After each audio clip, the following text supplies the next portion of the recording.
TDP ప్రతిపక్షంలో ఉండగా party అధికారం కోసం కృషి చేసిన వారు జైలుకు వెళ్లిన నిజమైన కార్యకర్తలకు అధికారంలోకి వచ్చాక న్యాయం జరగలేదని మాజీ ఎమ్మెల్సీ టీడీపీ నేత బత్యాల చెంగల్రాయుడు హాట్ కామెంట్స్ చేశారు.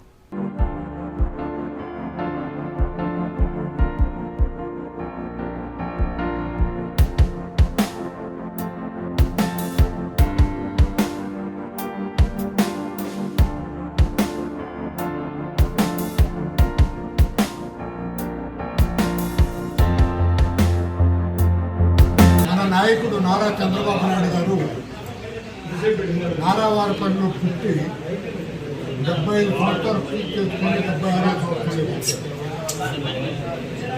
ఆయన బాల్యం నుంచి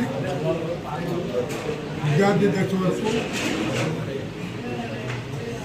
రాజకీయాల్లో ఎంపీ వరకు కూడా నాకు బాగా పరిచయం.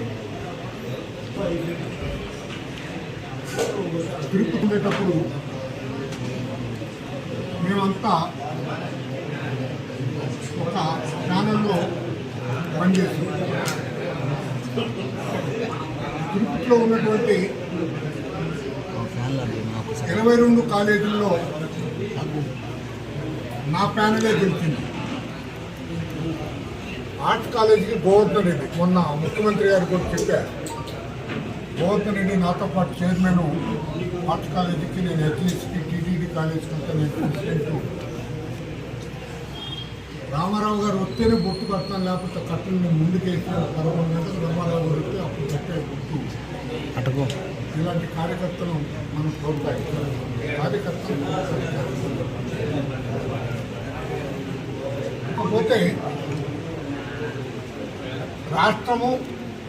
రాష్ట్ర ఆర్థిక పరిస్థితి రాష్ట్ర పురోగమనానికి సహకరించడం లేదు. నారా చంద్రబాబు నాయుడు గారి అనుభవం కూడా అప్పులు ఎక్కువైన దానివల్ల ఏమీ చేయలేనటువంటి పరిస్థితి వచ్చింది. బాల్యం నుంచి నాకు ఆ గ్రామం డిగ్రీ కాలేజీలో నేను చైర్మన్గా ఉన్నప్పుడు భీమవరం వరకు రోడ్డు వేయమని చెప్పేసి కేశవ నాయుడు అని చెప్పేసి ఒక ఆయన సర్పంచ్ వచ్చి నన్ను అడిగాడు. ఒక విద్యార్థులంతా ఒక నెల రోజులు సెలవు వచ్చినప్పుడు రోడ్లు వేయాల్సి వచ్చింది. దాన్నే ఎన్ఎస్ఎస్ రోడ్స్ అంటారు, నేషనల్ సర్వీస్ స్కీమ్. నరసింహరాజు గారు, గంగిరెడ్డి గారు, ఎండి నారాయణ నాయుడు గారు అని చెప్పేసి ఆయన కన్వీనర్ యూనివర్సిటీ. ఆయనకు చెప్పి ఫస్ట్ రోడ్డు రంగంపేట నుంచి నారావారిపల్లి మీదుగా భీమవరానికి రోడ్డు వేసి ఆ నుంచి వెంకటస్వామి ఇంటి వరకు రోడ్డు వేసాం. రోడ్డు వేయటం అంటే నాకు ఎందుకో మొదటి నుంచి కూడా చాలా ఇష్టం. రెండో రోడ్డు పాపానాయుడుపేట దగ్గర నుంచి మన మోహన్ బాబు నాయుడు ఊరు మడిబాకు మీదుగా ఫార్మేషన్ చేసాం. మూడో రోడ్డు మిట్టకమ్మపల్లి నుంచి వేమూరు వరకు 3 సెలవుల్లో 300 మందితో పనిచేసి రోడ్డు వేసుకుంటాం. మా విద్యార్థుల శక్తితోనే, విద్యార్థుల శ్రమతోనే రోడ్డు వేసాం. మళ్ళీ దాన్ని అక్కడి నుంచి ఎమ్మెల్యేగా మన చంద్రబాబు నాయుడు గారు, కాళహస్తి నుంచి సుబ్రహ్మణ్య నాయుడు, కుప్పం నుంచి దొరస్వామి నాయుడు, ఇక్కడ అమర్నాథ్ రెడ్డి వాయిల్పాటి నుంచి వాళ్ళు గెలిచారు కాంగ్రెస్ పార్టీ. సైఫుల్లా బేగ్ అని చెప్పేసి పీలేరు నుంచి. అప్పుడు నేను జనతా పార్టీలో ఉన్నా. జనతా పార్టీ తరఫున సిద్ధయ్య నాయుడు అని చెప్పేసి పుత్తూరు నుంచి గెలిచారు. వెంకటేశ్వర చౌదరి చిత్తూరు నుంచి గెలిచారు. ఈ పెద్దిరెడ్డి రామచంద్రారెడ్డి జనతా పార్టీ తరఫున పోటీ చేసి ఇవన్నీ రాజకీయాల్లో ఇవన్నీ మననం చేసుకుంటే చాలా లోతుగా ఉంటాయి. స్వర్గీయ ఎన్టీ రామారావు గారు ముఖ్యమంత్రి అయినప్పుడు రాష్ట్ర బడ్జెట్ 2,976 కోట్లు. నాదెళ్ల భాస్కర్రావు గారు ఫైనాన్స్ మినిస్టర్గా 92 కోట్ల రూపాయల బియ్యానికి అలాట్ చేశారు. అయినా కూడా గూడు గుడ్డ రామారావు గారి యొక్క ఆశయాన్ని పంచుకొని 6,000 రూపాయలకి ఇల్లు కూడా ఇచ్చారు. జరిగినాయి. ఇప్పుడు కూడా చేయాలనేటువంటి తపన ఉంది. రాష్ట్రం విడిపోయిన తర్వాత 16,000 కోట్ల రూపాయలు మనకు బడ్జెట్ అప్పిస్తానని చెప్పినటువంటి కేంద్రం మొన్న ఒక 5,000 కోట్లు ఇచ్చింది, అంతకు 3,000 కోట్లు ఇచ్చింది. ఏదేమైనప్పుడు కూడా ఈరోజు బర్త్డే రోజు మనం రాజకీయాలు మాట్లాడుకోకూడదు. కార్యకర్తలను అందరూ పటిష్టమైనటువంటి సమిష్టితో రాష్ట్రం అంతా మంచి మెజార్టీ వచ్చింది. మన నియోజకవర్గంలో కూడా మన కార్యకర్తలు 23,000 ఓట్లు దొంగ ఓట్లను చచ్చిపోయిన ఓట్లను తీసేశారు. అంతా ఇంత శ్రమ పడ్డా ప్రతి ఒక్క ఓటును చూసినాం. 23,000 ఓట్లు తీసేసినాం, 12,000 ఓట్లు చేర్చి అయినా కూడా రిజల్ట్ ఇక్కడ సక్రమంగా రాలేదు.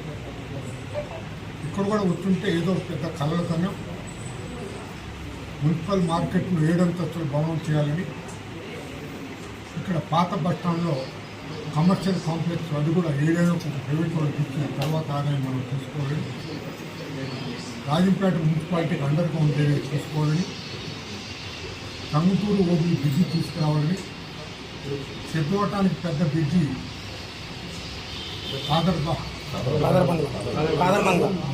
బ్రిడ్జి తీసుకురావాలని అనుకున్నాం. ఈ 2 ఏళ్ళు రేపు నెల 3వ తేదీకి ఎలక్షన్ జరిగి 2 ఏళ్ళు అవుతున్నది. పెన్షన్స్ చనిపోయినటువంటి వితంతువులకు పెన్షన్ ఇవ్వలేనటువంటి పరిస్థితులు ఉన్నాం. ఫిజికలీ హ్యాండికాప్లకు సదరన్ సర్టిఫికెట్ ఇచ్చిన మనం పెన్షన్ తెచ్చుకోలేనటువంటి పరిస్థితులు ఉన్నాం. దీనికి గవర్నమెంట్ ఇవ్వలేదు. నేను కోడులో 207 మందికి నెల 1,000 రూపాయలు లెక్కన 2,07,000 రూపాయలు నేను ఇస్తున్నాను అని అంటారు. అనేదానికి కూడా ఉంది. లోకల్ ఇన్ఛార్జికి వ్యతిరేకంగా మనం చేయకూడదనే ఉద్దేశంతోనే ఏ పనులు చేయలేదు. మనం పనిచేసినప్పుడు మనకు వ్యతిరేకంగా పనిచేసినటువంటి ఇన్ఛార్జీలు కూడా ఉన్నారు. అయినా వాళ్ళను పైన ఉన్నటువంటి వాడు ఆయన అల్లా కావచ్చు, రేపు ప్రభుత్వం కావచ్చు, ఆయన కావచ్చు, ఇవన్నీ కూడా మనం పార్టీ పురోగమనానికి ఇప్పటి వరకు నిజమైనటువంటి కార్యకర్తలకు ఎక్కడ ఎవరికి కూడా న్యాయం జరగలేదు.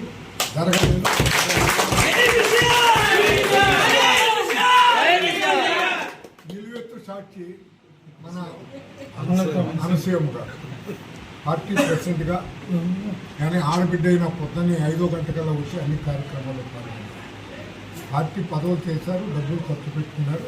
పార్టీ వస్తాను వాళ్ళు ఎక్కడ ఉన్నారో కనపడగా పాచి పెట్టేస్తున్నారు. ఇప్పటికైనా సరే బర్త్డే రోజు చంద్రబాబు నాయుడు గారు నేను గుర్తు చేస్తున్నా. మనం ప్రతిపక్షంలో ఉన్నప్పుడు ఎంతోమంది జైలు పోయారు, కేసులు ఉన్నాయి. వాళ్ళందరినీ చేరదీసి దరి తెచ్చుకొని వారికి సముచిత స్థానం కల్పించవలసిందిగా నేను కోరుతున్నా. నేను ఏ పదవి నేను కోరుకోవటం లేదు. మళ్ళీ చెప్తున్నా, నేను ఏ పదవిని కోరుకోవటం లేదు. ఇస్తే వద్దను నేను అడుక్కోను. I'm not the beggar.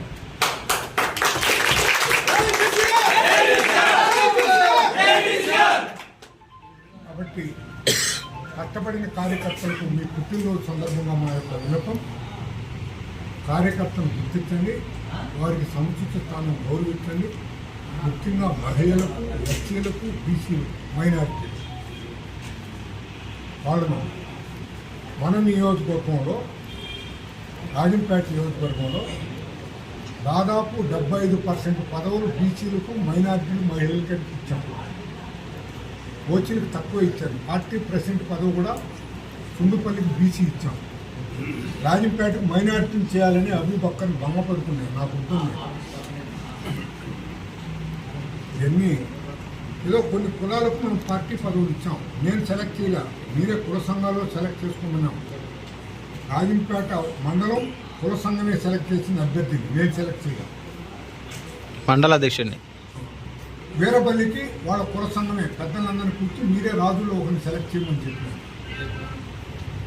నేను చేయలేదు. కానీ నందలూరు, ఒంటిమిట్ట ఇద్దరికి రెడ్లకి ఇవ్వాలనుకున్నాం. మోహన్ రెడ్డికి, నరసింహారెడ్డికి అక్కడ అకామిడేట్ చేశాం. సో ఎక్కువ సిద్ధవటం ఒంటి జిల్లాలో ఉన్నట్టు బీసీలకు ఎక్కువ పదవులు ఇవ్వగలిగినాం. మొట్టమొదటి పది మన శ్రీధర్ భారతాల శ్రీధర్ కూడా స్టేట్ కార్యదర్శి. ఏమి పార్టీకి పదవులు ఇచ్చి వాళ్ళు సద్వినియోగం చేసుకున్నాం, కానీ అధికారంలోకి వచ్చిన తర్వాత వాళ్ళని సద్వినియోగం చేసుకోలేదనేటువంటి బాధ ఒకటి నా మనసులో. రాజంపేటకు ఆయుధపడుతూ సాతుపల్లికి మనకు పెద్ద పదవి ఇవ్వాలి. ఏదైనా లేస్తే నా బిడ్డ చెప్పింది నా కూతురు, నాయనా నువ్వు రాజంపేటలో ఇల్లు కట్టాలనుకుంటున్నావు, సాతుపల్లిలోనే ఒక ఇల్లు కట్టుకోనైనా వాళ్ళు నువ్వంటే పడిచేస్తారని. కానీ ఎందుకో మనం ఏం చేయలేనటువంటి పరిస్థితులు. భవిష్యత్తులో మంచి రోజులు వస్తాయి, తప్పనిసరిగా న్యాయం జరుగుతుందని చెప్పేసి